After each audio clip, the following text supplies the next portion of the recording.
Why don't you tell us about what happened today and what you're charged with? Well, I'll tell you, the mayor asked of myself and the Aviation Board to really take a good look at how we create a new world-class airport for the city of New Orleans and the state of Louisiana. So looking at what are the best options, whether it be to build a new airport, whether it be to extend the airport that we have, and looking at the financial feasibility, the operational cost, and all the things that are going to be important to decide whether or not it makes sense to go forward with looking at a new airport and looking at what's in the best interest of New Orleans and the region, which I think is important. I think it's clearly important that if we are going to be the city that people come to visit the city, that our entry point, that the place that everyone sees first is something that's first class, and that's what we've been charged with. We've been charged with figuring out what first class is going to be, not just for our visitors, but more importantly for the people who live here.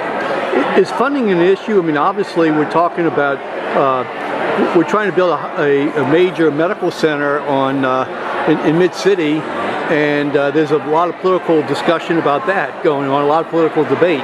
Obviously centered around funding. So how would that come into play? Well, you know, I tell you, the fortunate thing about this is that the funding that we would receive for something like this would come from the FAA.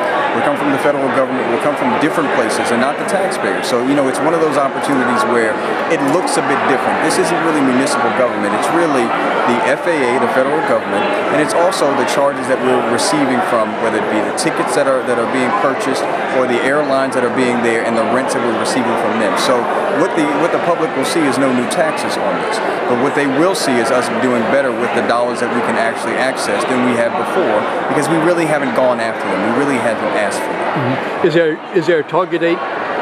Well, you know, what the mayor has said is that, you know, he really wants to know what this is going to look like. So what we've been tasked with doing is really bringing real professionals to the table to figure out how we actually do this and do it best. So the target date is really how do we get the best information. So it's not really going to be a date, it's going to be how do we get the best information for the people of the city, for the folks of Louisiana, so that we can make the right decision. So that's really what our target is. Okay, great.